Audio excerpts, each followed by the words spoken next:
큰 상처 왕조시대, 열왕시대의 교회론을 살펴보려고 합니다. 역대상 29장 1절에는 교회를 건축하는 것에 대해서 다윗이 고백이 들어있습니다. 하나님의 성전은 물론 솔로몬이 유일하게 택하신 바 되어서 성전을 건축하고자 하지만은 하나님의 성전은 사람을 위한 것이 아니고 하나님을 위한 것이다 라고 되어 있습니다. 우리가 교회를 세운다라고 하면 교회를 하나님을 위해서 세운다라고 보통 생각할까요? 아니면 전도를 위해서 또는 기도를 위해서 또는 예배를 위해서 또는 누군가를 향해서 선교하기 위해서 사람을 위해서 세운다라고 생각할까요?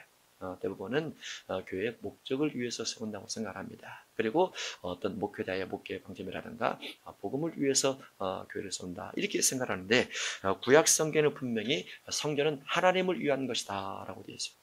사람을 위한 것이 아닌 하나님의 것이다. 하나님을 위한 것이다. 그래서 교회 출입하는 모든 그 당시의 대제사장과 제사장들, 레위인들 또 모든 성도들이 회막 성전에 나가서 뭔가 하나님 앞에 드리려고 할 때 자신의 죄를 씻음받기 위해서 가긴 하지만은 하나님은 분명히 성전은 하나님을 위한 것이다 라고 되어 있어요. 사람을 위한 것이 아니고. 그래서 독특하게 구약 성경을 이어서 그대로 신약에도 예수님께서 마태복음 21장에서 내 아버지의 집으로 라고 표현을 하면서 성전이 아버지 집이다. 아버지께서 가지고 계신 아버지께서 소유하신 곳이다. 이렇게 표현하고 있습니다. 우리가 교회를 간다라고 하면 교회 목회자를 만나러 간다. 교회 예배를 간다. 아닙니다. 교회에 주님 만나러 간다. 주님 만나러 구약 성경 같은 경우는 성경 한 군데라고 그러죠. 시작은 작은 집부터 교회를 하셔야 된다 그랬습니다. 그리고 작은 집부터 점점 커져서 큰 성전을 이루게 되는데 작은 성전이나 큰 성전이나 하나님의 임재의 모습은 똑같습니다. 똑같고 신약 시대의 신앙은 구약에 비해서 고난을 감당하면서 가고 십자가를 지면서 가는 신앙이기 때문에 교회가 작은 데서 봉사를 하고 섬기는 것은 아름다운 신앙이다라고 볼 수 있습니다. 늘 그와 같은 마음이 변치 않고 있는 것을 가난한 심령이라 이렇게 말을 하죠. 솔로몬이 아직 어림에도 불구하고 다윗이 그 아들을 위해서 성전 아들을 위한 어떤 성전 건축 준비를 쭉 하게 되는 것이 2절 이하에 됐는데 하나님을 위해서 성전을 지어야 되기 때문에 성전에 이와 같은 성전 준비 재료들을 마련해 놔야 된다 하는 관점에서 역대상 29장 이하가 기록이 되어 있습니다. 출애굽기 25장을 보도록 하겠습니다. 출애굽기 25장입니다. 8절입니다. 함께 있습니다. 시작. 내가 그들 중에 거할 성소를 그들이 나를 위하여 짓되 성소를 지으라 라고 되는데 성소를 짓는데 누구를 위해 짓냐면 나를 위해 짓습니다. 하나님을 위해 짓는 거죠. 그런데 하나님을 위해서 왜 성전을 지어야 되냐면 하나님께서 그곳에 거주해야 되기 때문에 그렇게 되었습니다. 내가 그들 중에 거할 성소를 나를 위하여 지어라. 하나님께서 거주할 거처가 필요한 거죠. 아니 하나님께서 온 우주 만물에 충만하시고 셋째 하늘인 낙원에 계시고 예수님께서도 그곳에 계셔서 십자가 강도와 같이 계시는 그 하나님임에도 불구하고 땅에 보이는 성전을 질 때 하나님께서 그 성전을 하나님의 집 삼기 위해서 있단 말입니까? 라고 했을 때 성경은 그렇다라고 되어 있어요. 하나님께서 거주할 집을 지어라. 그게 성전입니다. 하나님이 거주할 집. 그럼 하나님께서 성전에 거주하고 계십니다. 우리가 눈으로 볼 때 하나님 계십니까? 안 계십니까? 다 계시죠? 다 보이죠? 할렐루야. 하나님의 성전에 계십니다. 원칙적으로는 에스겔 1장에 보면 하나님께서 높이 들린 보좌에 계시고 그곳에 그 보좌 위에 앉으셨는데 사람의 모양으로 앉으시고 허리 위의 모양은 달구어진 쇠 같고 허리 아래 모양도 불 같으며 그 보좌에서 불이 강처럼 흘러나오더라 라고 되어 있습니다. 다니엘서 7장에 보면 옛적부터 항상 계시니가 보좌 위에 앉으셨는데 거기에서부터 불같은 유리바다가 있고 수정 같은 유리바다가 있고 불이 계속 흘러서 온 세계를 적시더라 이렇게 표현되어 있습니다. 또 계시록 1장 13절에 보면 예수님께서 흰 양털 같은 머리털과 날카로운 검을 가지시고 금띠를 두르시고 주석 같은 발을 가지고 실제로 모습이 존재하는 듯이 그렇게 기록되어 있습니다. 또 계시록 4장이라든가 계시록 22장도 보면은 하나님의 계신 보좌가 딱 있고 하나님의 나라가 있고 그 나라를 중심해서 하나님의 천군 천사들이 거룩한 영으로서 하나님 앞에 찬양하고 경배하고 영광 돌리면서 24장로라든가 12제자들이 끊임없이 주님을 찬양하는 모습이 기록되어 있어요. 그런데 하나님의 나라가 있고 하나님의 보좌가 있고 하나님께서 분명히 모습으로 하나님 나라에 계심에도 불구하고 이 땅에 보이는 성전을 지으라고 말씀하시면서 보이는 성전 속에 하나님께서 거처하신다라고 되어 있습니다. 우리가 성전은 작은 집이든 큰 집이든 큰 교회든 대리석으로 지었든 초막으로 지었든 어쨌든 주님의 이름으로 모이는 곳은 다 하나님의 성전입니다. 그리고 그곳에 하나님께서 계신다라고 볼 수 있죠. 거룩함의 정도 차이도 없습니다. 하나님의 일하신 정도 차이도 없죠. 왜냐하면 하나님의 집은 그 하나님은 다 동일하기 때문에 그렇다라고 볼 수 있습니다. 열왕기상 6장을 보도록 하겠습니다. 하나님께서 어떠한 모습으로 하나님의 성전에 계시는지 보도록 하겠습니다. 왕상 6장 19절입니다. 함께 있습니다. 시작. 여호와의 언약궤를 두기 위하여 성전 안에 내소를 마련하였는데 성전에 언약궤를 두기 위해서 지성소를 만들었다라고 되어 있어요. 구약의 성전은 성소 때문에 만들지 않고 지성소 때문에 만듭니다. 그 원칙입니다. 그리고 그 지성소는 무엇 때문에 또 지성소를 만들냐면 속죄소를 만들기 위해서 지성소를 만듭니다. 속죄소는 또 무엇 때문에 속죄소를 만드냐면 언약궤를 넣기 위해서 속죄소를 만듭니다. 그래서 구약 성전에 나와 있는 성전의 기능 중에서 최고로 중요한 기능은 언약궤를 넣기 위한, 언약궤를 두기 위해서 성전을 짓는 겁니다. 그 언약궤 때문에 속죄소가 필요하고, 속죄소 때문에 지성소가 필요하고, 지성소 때문에 성소가 필요하고, 성소가 필요한 것은 제사장과 레인이 필요하고, 그래서 그 전체가 하나가 되어서 성막을 이루게 되죠. 그러나 궁극적인 성전을 짓는 목적은 법궤를 두기 위한 거예요. 언약궤를 두기 위해서. 그 언약궤를 둔다는 표현이 곧 하나님께서 하나님의 성전을 거처 삼는다라는 표현입니다. 그래서 하나님의 성전 안에 하나님께서 거처하시는데 무엇을 가지고 거처하시냐면 언약궤를 통해서 거처를 하세요. 그래서 언약궤가 있는 거처는 하나님께서 임재 있는 것이고 언약궤가 없는 것은 하나님의 거처가 아니다. 이렇게 볼 수 있습니다. 하나님의 거처가 아니에요. 우리가 구약 성전에 보면은 하나님께서 하나님의 성전을 떠난 적이 있어요. 분명히 성전의 형태가 있고 제사장도 있고 레위인도 있고 뭔가 성전의 기능들이 다 있음에도 불구하고 하나님께서 그 성전을 떠난 적이 있습니다. 왜 그렇습니까? 성전이 언약궤의 기능을 제대로 감당치 아니할 때는 하나님께 떠나버리세요. 형태가 있고 모양이 있고 제사장도 있고 레위인이 있음에도 불구하고 하나님의 영적 임재가 사라져버린 성전이 있는데 왜 그러냐? 언약궤적 사명을 감당치 않을 때 그렇습니다. 오늘날도 똑같습니다. 교회가 하나님께서 그 성전에 그 교회에 거처를 하셔서 그 교회를 통해서 보는가 하나님의 뜻을 전파하고 하나님의 뜻을 성도들 가르쳐서 제자 삼는 사역을 한다든가 언약궤를 중심한 하나님의 일들을 해야만 되는데 그 일들을 하지 않으면 언약궤가 없는 것이고 언약궤가 없는 것은 사람만 풍성할 뿐 하나님이 거처하지 않는다라고 볼 수 있습니다. 그래서 구약에 있는 하나님의 성전의 기능 중에서 제일 중요한 언약궤를 두기 위한 것, 하나님의 이름을 두기 위한 것, 하나님께서 거하실 거처, 하나님의 처소 이와 같은 부분에 최고로 중요한 것은 언약궤. 그런데 그와 같은 언약궤가 없는 교회가 오늘날도 많이 있다고 볼 수 있습니다. 구약의 언약궤는 실제로 언약궤입니다. 괴짝이죠. 실제로 괴짝입니다. 신약의 언약궤는 무엇입니까? 그 언약궤 속에 들어있는 내용물이 의미하는 의미가 신약시대 그대로 교회 안에서 설교되어져야 된다는 거죠. 언약궤에 대한 설명과 법궤에 대한 설명과 그 다음에 그 만나에 대한 설명과 그 다음에 돌비들에 대한 설명 그리고 지팡이에 대한 설명이 교회에서 주어져야 돼요. 그것이 주어지지 않는 곳은 법궤가 없는 것이고 법궤가 없는 곳은 하나님께 떠난 곳이다라고 볼 수 있습니다.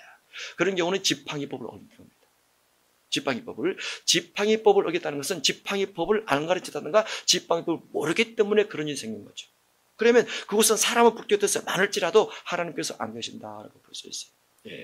구약의 십계명 중심에서 가르치는 성경 같은 경우는 신약에 변경된 하나님의 일부를 가르치지 않기 때문에 구약에 여호와는 있을지 모르지만 신약에 예수 그리스도가 없다라고 볼 수 있습니다. 그래서 교회를 세우는 것은 단순히 보이는 건물의 교회를 세우는 것이 의미가 있는 것이 아니고 그 안에서 하나님께서 어떠한 역할을 하시고 어떻게 말씀을 통해서 강론되어지는 참다운 구약시대의 언약궤가 변경돼서 신약시대의 언약궤의 모습으로 그 교회에서 선포되느냐가 가장 중요한 하나님께서 거치하시느냐 거치하지 않느냐라는 기준이 되는 겁니다. 그런데 구약에도 하나님의 언약궤가 있음에도 불구하고 의미 따라 살지 않았던 솔로몬 시대. 솔로몬 시대. 그래서 우상의 성전 안에 들게 되고 백성들 전체가 하나님 외에 다른 신을 추구할 때는 분명히 보이는 건물이 있고 보이는 법궤가 있음에도 불구하고 하나님을 떠나십니다. 신약에도 여러 가지 형태로 교회를 짓는다 할지라도 그 내면 속에 하나님께서 원하시는 참된 하나님 말씀이 있지 않으면 하나님께서 없다라고 볼 수 있어요. 그래서 교회가 하나님의 집이고 성전이 하나님의 집임에도 불구하고 명색은 그렇게 되어 있고 머릿돌이라고 크게 써붙여서 예수 그리스도가 주인 된 것처럼 그렇게 세워놓기도 하지만 하나님이 없는 교회도 얼마든지 있을 수 있다라는 거죠. 참으로 두려운 것이다 라고 볼 수 있습니다. 역대상 28장 2절입니다. 이에 다윗 왕이 일어서서 이르되 나의 형제들 나의 백성들아 내 말을 들으라. 나는 여호와의 언약궤 곧 우리 하나님의 발판을 봉헌할 성전을 건축할 마음이 있어서 건축할 재료를 준비하였으나 해서 2절에 보면은 하나님의 발판을 봉헌할 성전, 하나님의 발이 머물러 있는 곳입니다. 성전은 하나님의 발판이 머물러 있을 수 있는 것이 하나님의 성전인데 하나님께서 다윗을 향해서 간절한 마음을 주긴 했지만 못 짓게 하십니다. 왜냐하면 너는 피를 많이 흘렸더라. 근데 다윗이 흘린 피는 다윗이 임으로 흘린 피는 아닙니다. 다윗이 전쟁을 나갔던 것은 하나님께 묻고 나갔고 하나님께서 아브라함과 약속했던 그 애굽 강에서부터 해서 유브라테 그 지역까지 하나님께서 아브라함에 약속했던 약속의 성취가 다윗을 통해서 성취되는 것을 하나님께서 다윗을 통해서 전쟁을 이기게 하심으로 만든 거예요. 일부러 피를 흘리고자 한 것도 아니지만은 어쨌든 전쟁 가운데 피를 흘린 것 때문에 하나님께서 못 짓게 하시죠. 그리고 결국은 솔로몬을 통해서 성전을 짓게 됩니다. 성전은 하나님께서 그 한 거처이면서 하나님의 발판을 놓는 장소다라고 되어 있습니다. 하나님의 발판을 놓는 장소. 그래서 성전의 기능은 아주 중요하고 오늘날 교회의 기능도 상당히 중요하다고 볼 수 있죠. 왕상 8장 16절을 보겠습니다. 왕상 8장 16절입니다. 성전의 기능 중에서 큰 관점에서 보면은 이것도 아주 중요한 관점이라고 볼 수 있는데 왕상 8장 16절입니다. 16절, 17절까지입니다. 내가 내 백성 이스라엘을 애굽에서 인도하는 날부터 내 이름을 둘 만한 집을 건축하기 위하여 하나님의 집을 짓는데 무엇 때문에 집을 짓느냐면은 하나님의 이름을 둘 만한 집입니다. 하나님의 이름을 그 집에다 두겠단 말이죠. 성전 안에 하나님의 이름을 두겠다라고 되어 있어요. 하나님의 이름을 둘 만한 집을 건축하기 위하여 이스라엘 모든 지파 가운데서 아무 성읍도 택하지 아니하고 다만 다윗을 택하여 내 백성 이스라엘 다스리게 하였노라 하신지라. 내 아버지 다윗이 이스라엘 하나님 여호와의 이름을 위하여 성전을 건축할 마음이 있었더니 하나님의 이름을 두기 위해서 하나님의 이름을 위해서 성전을 짓더라. 성도가 많으니 확장을 위해서 짓더라. 아닙니다. 하나님의 이름을 두겠습니다. 하나님의 이름. 그럼 하나님의 이름 무엇입니까? 하나님의 이름은 여호와입니다. 신약의 하나님의 이름은 예수 그리고 보혜사 성령 그랬습니다. 그러면 구약의 여호와 하나님의 이름을 둔다는 것은 여호와란 뜻이 세 가지 의미가 있다고 그랬죠. 하나는 자존자 뜻이 있습니다. 또 하나는 아브라함, 이삭, 야곱의 하나님 해서 언약의 하나님 뜻이 있습니다. 또 하나는 출애굽기 34장에 여호와라 여호와라 인자와 진실이 많은 하나님이라 해서 공의의 하나님이 기록된 부분이 있습니다. 그 중에서 두 번째인 언약의 하나님의 이름을 두기 위해서 성전을 짓습니다. 그러면 하나님의 성전에 하나님 여호와의 이름을 두어서 성전을 짓는다고 하면 성전 안에서 언약을 가르쳐야 된다 그 말이죠. 언약을 가르쳐야 된다. 신약에서는 예수님의 이름을 두십니다. 그리고 예수님께서 성전의 기초석이 되죠. 그러면 신약에는 예수님의 이름을 두는 성전이라면 예수님의 이름의 의미가 있는 성전이 되어야 된다. 그러면 예수님 이름의 의미란 무엇이냐? 그가 자기 백성을 저희 죄에서 사하셨자매라. 그러면 자기 백성, 하나님의 백성이 하나님의 교회에 오게 되면 그 백성들의 죄를 주의 피를 통해서 회개를 통해서 말씀을 통해서 정결케 되는 것들을 선포하게 되면 백성들이 그 설교를 듣고 회개를 하면서 자기 영혼을 깨끗하게 할 때 그 성전이 예수님의 이름이 있는 성전이라 이렇게 볼 수 있어요. 구약은 언약을 가르치는 성전, 신약은 예수님의 이름을 통해서 죄사함 받게 하는 성전, 이 두 가지 의미가 선포될 때 그 중심된 의미를 가지고 목회를 하고 중심된 의미를 가지고 교회를 운영하게 될 때 그곳이 주님의 이름이 있는 곳이고 구약의 여호와 하나님의 이름이 있는 곳이라고 볼 수 있어요. 그러면 언약이 왜 중요하기 때문에 구약은 그렇게 성전을 짓고자 하고 다윗이 그렇게 사모해서 세상의 전나보다 하나님의 성전 하루가 낫다라고 표현을 하고 신약시대 같은 경우도 교회를 지으면서 끊임없이 그 사역을 해야 될 거예요. 그런데 이 예수님의 이름을 통한 죄 사함의 사역보다도 어떻게 보면 선교라든가 구제라든가 어떤 교제라든가 축복이라든가 이런 부분들 더 많으면 안 돼요. 그것은 이 땅에 볼품이 있는 것들입니다. 주님의 나라 갈 수 있는 가장 확실한 방법은 예수님의 이름을 통해서 죄사함이 얼마나 간절히, 얼마나 깨끗하게, 얼마나 많이 주어졌느냐가 가장 큰 관점이에요. 그 위에서 그것을 기본으로 하고 그 외에 선교하고 구제하고 또 파송을 하고 제자훈련 삼고 이런 것들이 진행돼야 되는 것이죠. 그렇게 한다면 분명히 교회지만은 하나님께서 거처하는 장소다 이렇게 볼 수 있습니다. 그래서 주님의 이름을 둘 만한 집을 짓기 위해서 성전이 세워진다 볼 수 있죠. 마태복음 16장 18절입니다.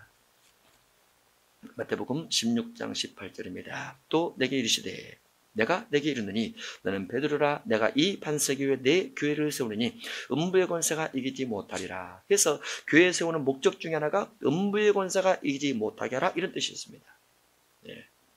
교회는 주님의 거처이고 주님께서 계신 집임에도 불구하고 마귀가 이길 수가 있어요. 마귀가 왜 그렇습니까? 문 닫는 교회가 있더라. 변질된 교회가 있더라. 이단에 넘어간 교회도 있더라. 하나님께서 말씀하신 말씀의 목적 따라가지 않고 세상 목적 따라가는 교회도 있더라. 이것은 우리가 살고 있는 이 시대뿐만 아니라 원래부터 그랬어요. 원래부터 단 쌓은 떨 때부터 그렇습니다. 예를 들어서 아브라함 같은 경우는 단을 쌓을 때 하나님께서 가인도 예물을 드리고 가인도 하나님의 앞에 나와 단을 쌓는데 가인보다도 못한 단을 쌓습니다. 아브라함의 초창기 때는. 그러고 보면 어떤 예배 형태라든가 성전 형태의 운영이라는 것이 다 사람이 생각이 있고 자기 주관이 있고 자기 경험들이 있어서 하나님께서 원치 않는 대로 예배를 하고 원치 않는 대로 교회를 운영하는 경향이 많이 있더라고 말이죠. 언제나 그래 왔어요. 그래서 성전이 하나님께서 세웠음에도 불구하고 음부의 권세가 질 때도 있는데 음부의 권세를 이기기 위해서 교회를 세웁니다. 성전의 목적은 음부의 권세를 이겨야 돼요. 음부의 권세는 무엇입니까? 음부의 권세는 마태복음 16장 16절 이하로 보면 사람의 일을 중심해서 목회를 하면 음부의 권세가 이긴다라고 되어 있고 하나님의 일을 중심해서 교회를 운영하게 되면 음부의 권세를 이긴다라고 되어 있어요. 그래서 교회 운영이나 성도들의 어떤 신앙의 형태라든가 목회자의 운영 형태가 사람의 일 중심한 목회냐 아니면 하나님의 일 중심한 목회냐에 따라서 하나님의 임재와 하나님의 승리가 있죠. 사람의 일은 무엇입니까? 사람의 일은 십자가를 안 지르는 겁니다. 하나님의 일은 무엇입니까? 십자가를 지르는 겁니다. 십자가를 지는 신앙은 하나님께서 음부의 권세를 이기게 하는 신앙이요. 십자가를 안 지르는 신앙은 음부의 권세에 지는 신앙입니다. 그래서 교회는 행복하게 즐겁게 다니는 것만이 등사가 아닙니다. 교회는 모든 것이 만족된 환경 가운데 있을 때 그것이 최선이다 이렇게 말할 수 없어요. 그거는 사람의 일교회입니다. 하나님의 일교회는 하나님의 일을 위해서 자기 십자가를 지는 거예요. 그게 하나님의 교회라고 볼 수 있습니다. 주님은 그 목적 때문에 베드로에게 신앙 고백을 요구하셨고 신앙 고백한 베드로를 향해서 그와 같이 말씀하셨는데 베드로도 그 당시에는 육신의 만족을 추구하는 신앙이었다 보니까 예수님께서 장로들에게 고난을 받고 죽임을 당하고 3일 만에 살아나리라 라고 말씀하셨을 때 베드로가 예수님을 붙들고 가라면서 안 됩니다라고 말렸어요. 예수님 신앙은 그렇게 하는 것이 아니라는 말이죠. 신앙생활은 편하게 하고 고난받지 않고 넉넉하게 풍요하게 이렇게 하는 것이죠. 예수님 저는 고난받고 3일 만에 죽임당하고 부활하라 이건 아니다는 얘기죠. 예수님이 사탄아 물러가라 하면서 음부의 권세 사단의 권세에 져버린 베드로를 향해서 책망을 합니다. 베드로가 바로 쳤어요. 책만 받습니다. 그러나 오늘날 우리들은 하나님의 교회 속에서 음부의 권세를 이기기 위한 몸부림의 기도를 하면서 어떻게 하면 사람의 일이 아닌 하나님의 일을 중심한 신앙을 추구할 것인가에 대해서 늘 근심을 하면서 기도하면서 가야 됩니다. 그것이 이 땅의 복이요 영원한 세계 복이라고 볼 수 있는데 많은 종말 시대는 이 신앙의 틀에서 벗어나서 음부의 권세에 짐에도 불구하고 그것이 이기는 것이라고 표현하면서 가고 있습니다. 그러면 안 되겠죠. 마태복음 21장입니다. 마태복음 21장 13절입니다. 13절 시작. 그들에게 이르시되 기록된 바 내 집은 기도하는 집이라 일컬음을 받으리라 하였거늘 너희는 강도의 수고를 만드는도다 하시니라. 성전의 기능 중에 또 다른 신약시대 완벽할 정도로 중요한 기능이 기도하는 집입니다. 구약은 일반 성도들이 성전 안에서 기도할 수 없습니다. 성전 밖에서 성전 안을 향해서 기도할 수 있죠. 성전에서 멀리 떨어져 있어도 성전 있는 방향을 해서 기도할 수 있어요. 그런데 신약은 성전 안에서 기도할 수 있습니다. 왜 그렇습니까? 구약 성전의 기능 중에 하나는 제사장을 통해서 죄산받는 거예요. 신약은 모두 다 제사장입니다. 그래서 내가 아버지 앞에 직접 기도하고 직접 구해서 응답받을 수 있고 직접 구해서 죄산받을 수 있고 직접 구해서 주님 만날 수가 있어요. 그래서 신약교회의 가장 중요한 기도는 기도라고 볼 수 있습니다. 기도, 죄사함도 받을 수 있고 응답도 받을 수 있고 하나님도 만날 수 있는 기도의 기능이 아주 중요합니다. 이 기도는 예수님 당시의 기도, 예수님의 기도 또는 제자 베드로의 기도 또는 사도 바울의 기도, 이와 같은 기도 형태들을 보면 여러 기도 형태가 나오지만은 그래도 성경 전체의 90% 이상의 부르짖는 기도를 합니다. 90% 이상이. 묵상기도, 묵상기도는 많지 않아요. 관상기도 잘못된 겁니다. 하나님께서 응답 주셔야만 돼요. 그것도 성령을 통해서 우리가 주 앞에 간구하게 되고 내 의지와 내 힘과 이와 같은 건 없어요. 하나님 만날 수 있는 조건 속에는 완전히 성령 속에 들어가서 내 자신을 겸비하게 하고 겸손케 해서 주님의 임재를 간절히 바라보고 주께서 역사하신 은혜를 받아들이는 거죠. 그게 교회 기능이에요. 가장 중요한 기도의 기능. 그래서 교회는 늘 기도할 수 있게 여건을 만들어 놓고 환경을 조성해 놔야 된다라고 볼 수 있죠. 신약시대는 어디에서나 다 기도할 수 있지만 교회의 아주 중요한 기능 중에 하나가 기도라고 볼 수 있습니다. 마지막으로 역대하 7장 하나 더 보고 기도하도록 하겠습니다. 역대하 7장 12절입니다. 역대하 7장 12절 함께 있습니다. 시작. 밤에 여호와께서 솔로몬에게 나타나사 그에게 이르시되 내가 이미 내 기도를 듣고 이곳을 택하여 내게 제사하는 성전을 삼았으니 성전의 기능 중에 하나가 제사입니다. 제사는 다른 말로 예배라 볼 수 있죠. 하나님을 향하는 겁니다. 하나님께 찬양을 드리고 하나님께 기도하고 하나님께 예물을 드립니다. 하나님께로부터 말씀을 곧 성경을 공급받아서 내 삶의 교훈을 삼아서 6일 동안 열심히 살아가는 겁니다. 하나님으로부터 축도를 받아서 내 삶을 복 있게 이끌어가는 거죠. 그래서 하나님의 성전의 기능 속에 예배는 늘 있어요. 늘 있는데 그 중에 구약은 상번제로 늘 있지만은 신약시대는 주일 한 번으로 있습니다. 나머지는 다 기도회를 통해서 죄산받는가 주님을 만나서 응답받는가 이런 형태로 교회가 운영이 되게 됩니다. 어쨌든 성전의 기능 속에는 예배가 있어요.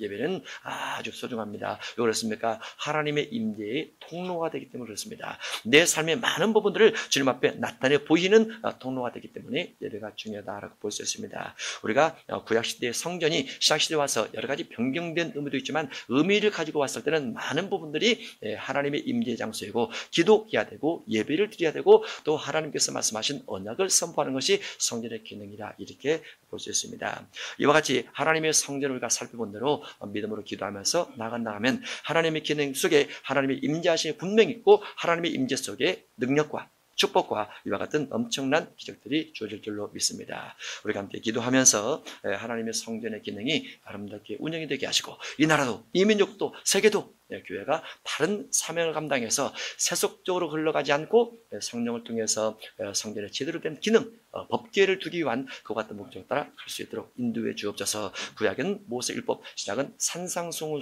중심한 교회가 운영되게 하시고 그를 통해서 간절히 기도해서 죄산받아 천국 일미를 맺어가는 교회가 되게 합수라고 함께 기도하도록 하겠습니다.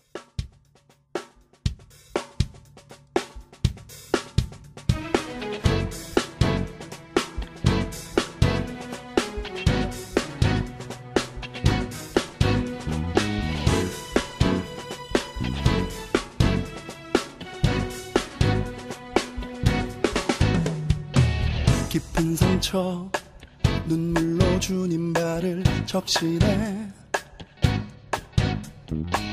들을 향유 없으나 순전한 맘 갖기 원해 상한 영혼 예수의 피로 힘입었으니 참 마음과 온전한 믿음으로 하나님께 나가세 진리를 믿음으로 드리는 온전한 예배를 거룩함 입은 자들의 예배에 받으소서. 깊은 상처 눈물로 주님 발을 적시네. 들을 향유 없으나 순전한 맘 갖기 원해. 상한 영혼 예수의 피로 힘입었으니 참마음과 온전한 믿음으로 하나님께 나가세.